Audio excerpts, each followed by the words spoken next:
ಶರನವರಾತ್ರಿ ಆರಂಭವಾಗಿ 4 ದಿನಗಳು ಕಳೆದಿದ್ದು ಸಂಭ್ರಮದ ಪೂಜೆ ಮುಂದುವರೆದಿದೆ. ನವರಾತ್ರಿಯ 5ನೇ ದಿನ ಸ್ಕಂದಮಾತಾ ದೇವಿಯನ್ನ ಪೂಜಿಸಲಾಗುತ್ತೆ. ದುರ್ಗೆಯ 9 ರೂಪಗಳಲ್ಲಿ ಸ್ಕಂದಮಾತೆ ಕೂಡ ಒಂದಾಗಿದೆ.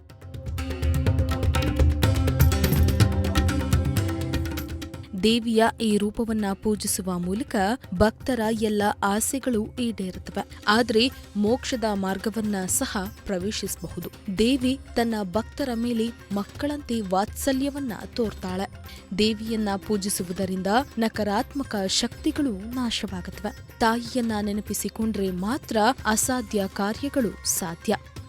ಕಾರ್ತಿಕೇಯನ ತಾಯಿಯಾದ ಕಾರಣ ದೇವಿಯ ಈ ರೂಪಕ್ಕೆ ಸ್ಕಂದಮಾತಾ ಎಂಬ ಹೆಸರು ಬಂದಿದೆ. ಕಾಶಿಖಂಡ, ದೇವಿ ಪುರಾಣ ಮತ್ತು ಸ್ಕಂದ ಪುರಾಣಗಳಲ್ಲಿ ದೇವಿಯ ಬಗ್ಗೆ ವಿಶಾಲವಾದ ವರ್ಣನೆ ಇದೆ. ದೇವಿಯನ್ನ ಪೂಜಿಸಿದ್ರೆ ಶಾಂತಿ ಮತ್ತು ಸಂತೋಷ ಇರುತ್ತೆ.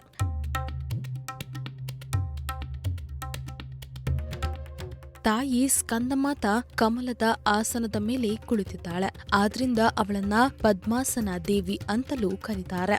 ಸ್ಕಂದಮಾತೆಯನ್ನ ಗೌರಿ, ಮಹೇಶ್ವರಿ, ಪಾರ್ವತಿ ಹಾಗೂ ಉಮಾ ಅಂತಲೂ ಕರೀತಾರೆ. ದೇವಿಯ ವಾಹನವು ಸಿಂಹವಾಗಿದೆ.